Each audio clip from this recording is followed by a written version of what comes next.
Yep. What's up, y'all? Ayo. Welcome back to the stop. Today we're jumping straight into Birdfall. Birdfall? No, it's Crowfall. Crowfall. Crowfall actually looks pretty amazing. If you guys haven't had the chance, check it out. Go check it out. It's just Crowfall. That's it. But it's a new Kickstarter program. They only went to go for like $800,000, and now they're way past their goal at over $2 million. Yeah, Kickstarters are legit. That's the way to do it. You're gonna raise money. Star Citizen is an example of that, and now you have Crowfall, who is like this MMO. By the way, I think is gonna blow out a lot of these other MMOs that they're gonna blow out.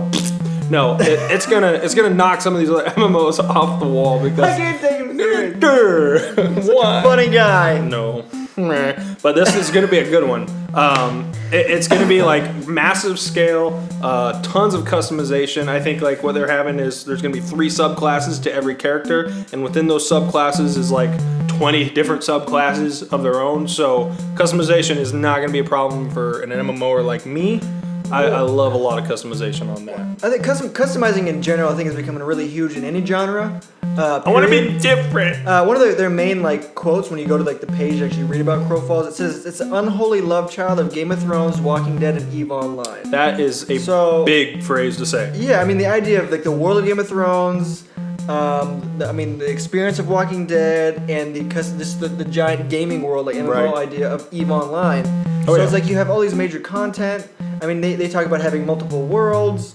One world where it's like your domain, where you got to go back to it after every campaign and just use what you like the loot that you got from this campaign, which by the way can last 3 months. That's insane. In real life, goes through like seasons as well. Like it's 3 months of your life, literal. Yeah, but then, cool. It's worth it because you got to come back after this campaign and you got to use the stuff that you find in your world to help build up your kingdom. Then you can go brag to people about your kingdom. Oh yeah, like, check out my look how high my walls are. They're made of Boom. wood, and this guy's like, "What? Made of wood? Mine are brick." And you're like, got one giant tower. Boom. How many people do you have following you? And you're the king, whatever. But the idea is that the moral of the story is this Crowfall game is massive. So we might do another segment just talking strictly about this game because there's so much we can cover on it. Right. We can't do that now, obviously, because we got lots of other news for y'all.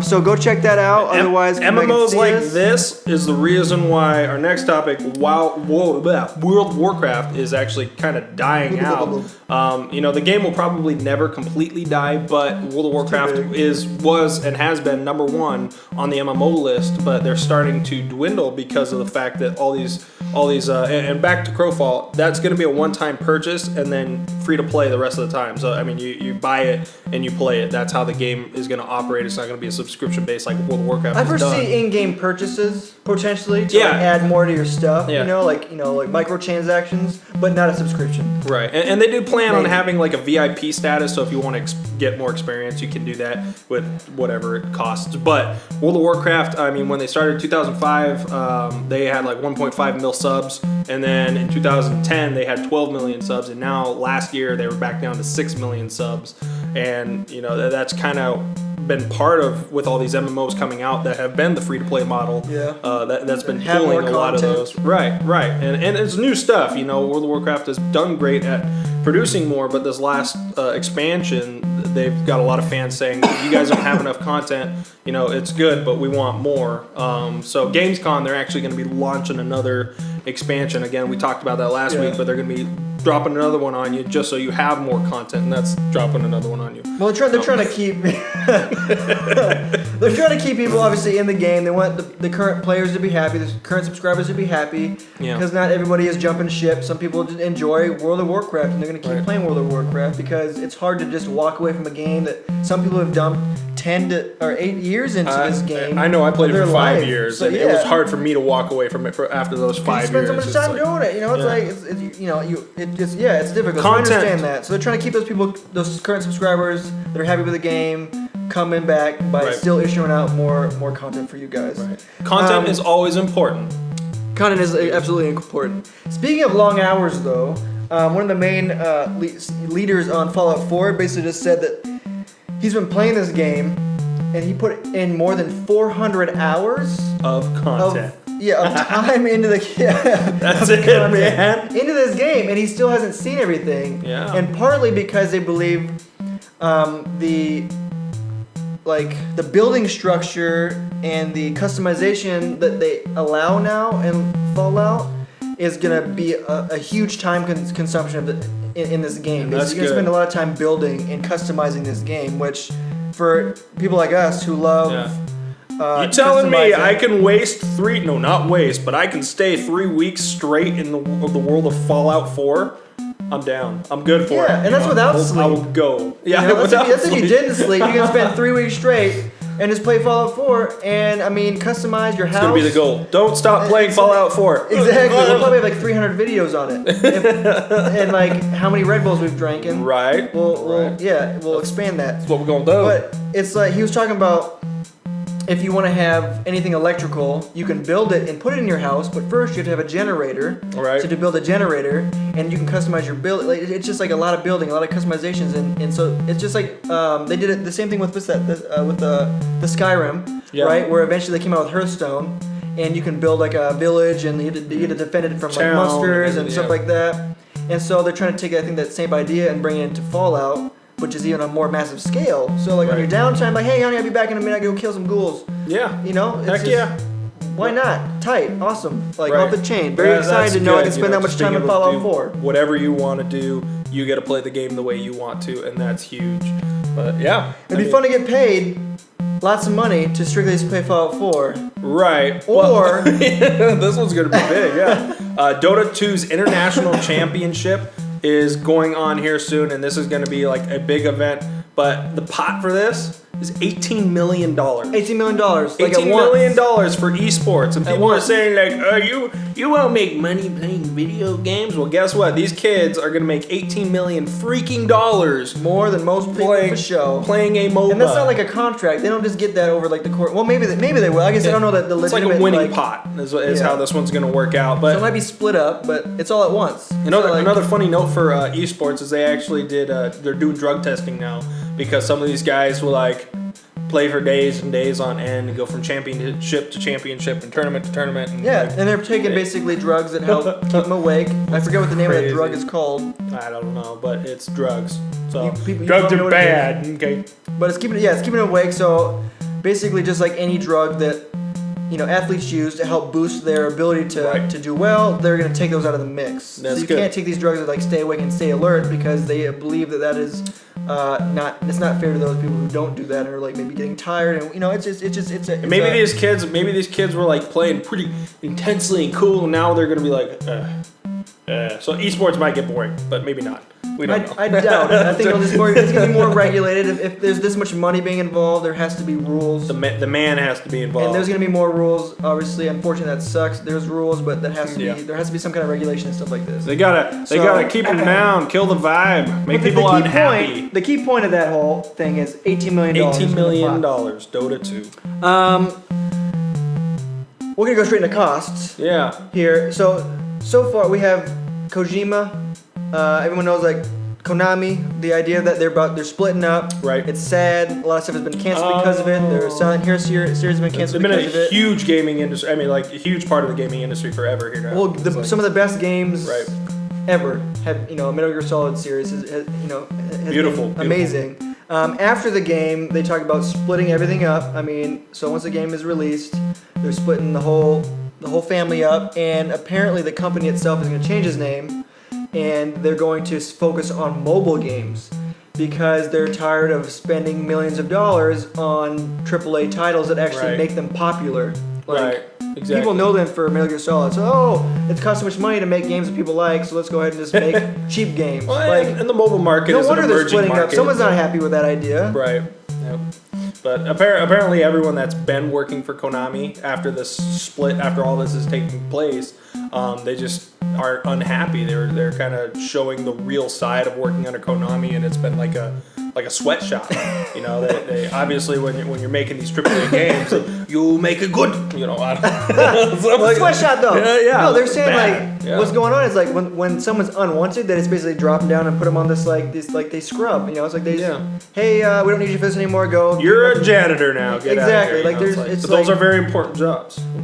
Yeah, nothing wrong with being a janitor. We're not talking bad about being a janitor. I would be up to my eyeballs in my own filth. When you're used to being a game designer and you're told to go be a janitor, it's totally a totally different job. But it's unfair. They're saying it's a very unhappy workplace. They're really forceful against their employees. Like There's long hours. It's kind of the same thing as what Rockstar did when they were making what the heck was that game that came out that flopped? Wasn't that good? No one liked it. Where he was like a agent. He had to go and he's like, see, remember they did like the lie detector test and stuff like that? Gosh, I can't remember. You know what I'm talking about? What you're talking about. I know what you're talking about. You know what I'm talking about? Yeah. Write it in the comments because we can't remember. Exactly. I forget what that game's called. But anyway, it was a huge flop. And they were talking about how Rockstar was they sued them. A lot of the employees sued Rockstar because of the harsh work environment, because they had a deadline they had to make meet. This, yeah. And so they were just really overworking them, even like the voice acting and the script. Everybody was like dissatisfied working on this project for Rockstar. Right. So it's unfortunate when it gets to that point. That's what's hard about deadlines. People are like, oh, I hate the fact that they said it was gonna come out in November and it's not. So you understand, people working on these games are not being treated very well. Yeah. When you as the consumer, as the fan, are forcing like these dates on these people. So it's sad because this is ultimately in the end breaking up a company. Personally, me, I'm with Star Citizen, they're taking their time, and Chris Roberts has said that I'm taking my time with this, and that's why we got all these people are like, oh, I pledged 2 years ago and I haven't seen a dime or haven't seen any gameplay yet. Well, it's because they're making one of the best games that's ever going to hit the market ever. Hopefully. And no, it's going to happen because I've pledged a lot of money into this. It needs to happen, but I haven't pledged any money in this game, so I was like, hopefully it's good. But I'll play it when it comes out. I'm a fan that is for people taking their time on it and doing things right. That's a real fan. Yeah. You wait for the next thing to come out. You'd be happy with it. I mean, you can't expect the world. Anyways, next we got Dragon Ball Z. Yeah. The something yeah. I love Dragon Ball Z. Apparently, Frieza's coming back. If anybody's watched the previous, Resurrection F. Yep. F stands for Frieza. Frieza. Or Fudge. Fried chicken. Resurrection Fudge. Fried chicken. And a cookie. That's like a quote from. Never mind. We're not gonna go into that. We're not gonna go into that. But anyway, so anybody who's seen the previous Dragon Ball Z, anybody who's a fan knows that Trunks came back from like a portal and dominated like Frieza in like seconds, which was kind of unfortunate because everyone's been like really happy. Whoever saw that saga was like, yeah, Frieza, and then he just died real quick. So it's kind of you didn't really get to see a good Frieza death. Right. And I think this movie is going to resurrect Frieza and have like an ultimate like battle and give Frieza the death that she deserves. Right. So I'm hopeful this movie will pan out. It brings back the original director as well. And that's one of the big things is he wanted to work on is bringing back that original thought process for Dragon Ball Z, which is not to make it cartoony kid like, oh yeah, woohoo, let's go. More dark drama. He wanted to be like more intense, more action packed, more awesome. And that's what we would like to see from Dragon Ball Z. And this movie, I think, is definitely going to kick it off for us. It released 2 days ago on August 1st is what day it released, but they're bringing the American dubbed version here, and it'll be be in the U.S. until like August 12th or 14th, and then they're going to be able to release that. Exciting. Well, you get movie form. Absolutely. More Goku, more Vegeta, which a really weird note. Vegeta's my favorite character, and he's always been my favorite character. Pretty cool. In this series. I was a fan of Trunks just because he was Vegeta's son. Yep. But I've always been a fan of Vegeta themselves. Another person who's a fan of Vegeta, this is totally just off subject from anything we normally would talk about, but Ronda Rousey has like a whole like spiel on how her favorite cartoon fan is Vegeta. Yeah. So anybody who likes UFC and Dragon Ball Z, Ronda Rousey's your fan. Yeah. Or your person. Ronda Rousey's a beast. She's awesome. Go ahead with this one. Okay, Zoolander 2. They're actually been coming out in February, so if you don't know, Zoolander is making their second movie, Zoolander 2, and they just released a teaser trailer for it that you guys can go ahead and find and watch, but it is pretty ridiculous.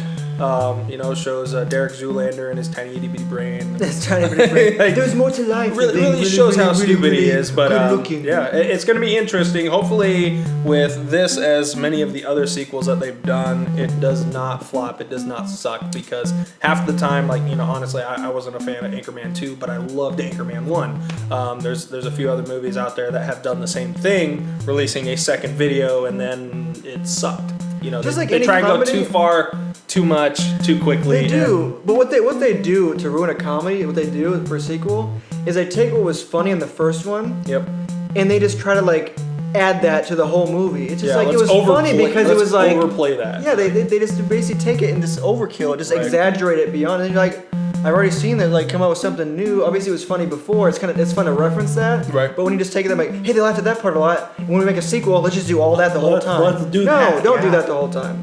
So Derek Zoolander, if you watch a trailer, you know it basically has like Ethan Hawking talking about like the Big Bang, and then basically it goes into like this whole idea, you know, like how Zoolander. all this beautiful stuff was made, and then Zoolander. Well, this beautiful stuff, you know, because he's beautiful man, really good looking, really dorky. But it's a funny trailer. It's go check it out. It's exciting. I love Ben. I'm a big fan of his work. He's originally a director. I mean, he did, you know, Cable Guy, and he's acted ever since. Yep. And a lot of his stuff is just really awkward. And Zoolander's most of the time it's really good and really goofy, but yeah, he's good. It's fun. Yeah. Another sneak peek we're getting is Deadpool. They released a trailer for the trailer, which comes out. It's like a teaser. Yeah, it's Ryan. That one comes out on the 4th, which is a Tuesday. So you guys go ahead and check that out. But watch the trailer for the trailer because Ryan Reynolds is pretty ridiculously funny. Yeah, it's a funny little teaser. I mean, it's just him in his suit. He's talking smack. It's rated R, so. Yeah, he does drop some curse words in there. Maybe don't let your children watch it, or if you are a child, probably don't watch it. You might have to put your age in a little thingy to do that. Don't lie about your age. Good kids. Yeah. But yeah, so that's fun. We've also talked about this trailer before. We had a lot of teasing going on at Comic-Con with the whole thing. So now we're gonna get like some leaked full trailer, and now we actually get a good quality version of it, which is gonna be great. So it'll be fun. Yeah. It'll be fun.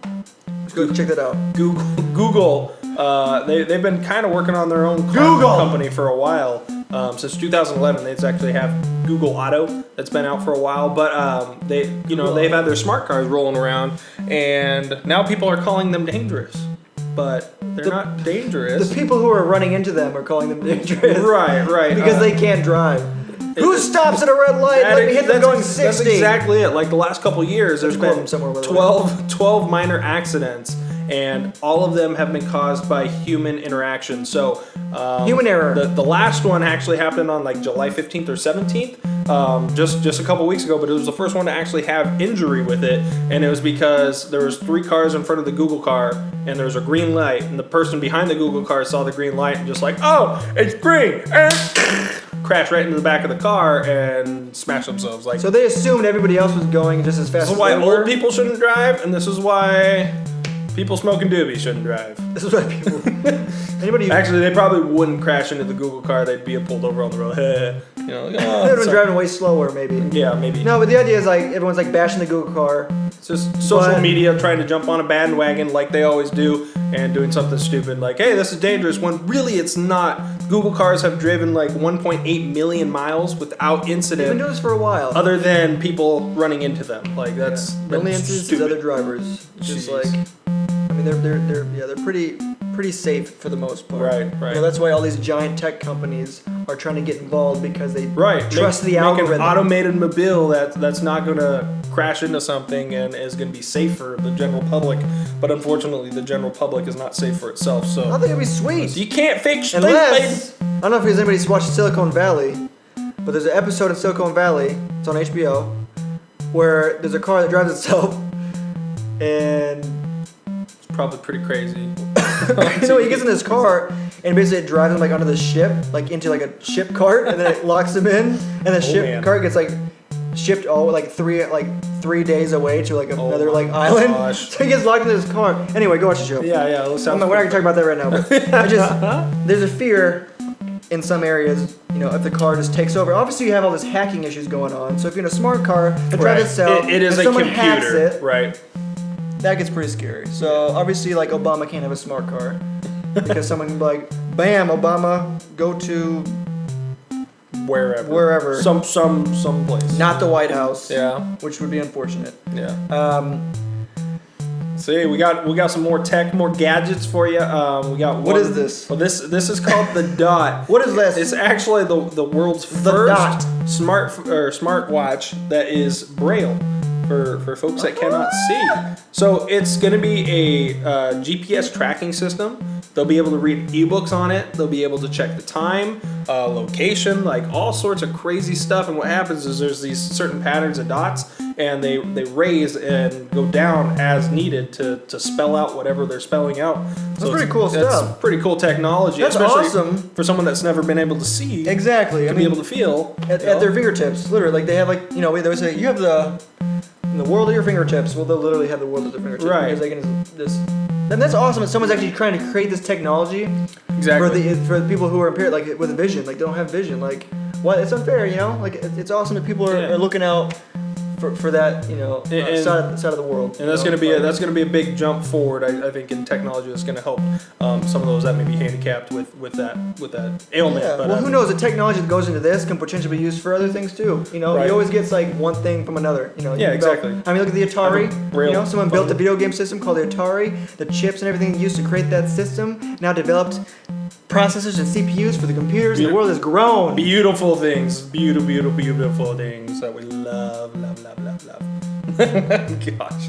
But that's do this for the rest of the time. Pretty much it. I think I think that's pretty much it. The world's first smartwatch. That's right. Smartwatches are good. I have one, but not a braille one. I don't have a smartwatch. You have a smartwatch. I do. I love my You have like a smartwatch. Sony smartwatch? It's great by for the way, notifications. they're most of the ones that have come out have been really expensive. These ones are gonna be like $300. Yeah. So it's pretty cheap. Cost effective. For what the technology has entailed. Yeah. But that's a wrap for everything today. If you've been watching our stuff, don't stop. Don't stop. Subscribe. Yes.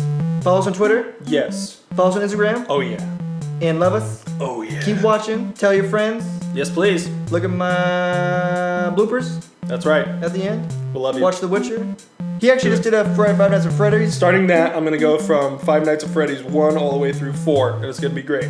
I'm almost peeing my pants every single episode. So I'm not it's gonna good. do those. I don't like scary games. I told you that before. It's no fun, but it's good. It's real good fun. And hold on. What? We're gonna start Don't Stop Adventures. Oh yes. Where we travel through different games, and our characters will basically go from one game to another. We're gonna explore these games very thoroughly together. and see what happens. I am going to film Gabe on his adventure. That's right. In the game. That's right. So stay tuned for that stuff too. That's right. So little fillers here at the end of this episode here. So thanks for stopping by again, guys. Bye. See you next time. What? No. Yeah. No. Yeah. No. What? No. Yeah. Yeah.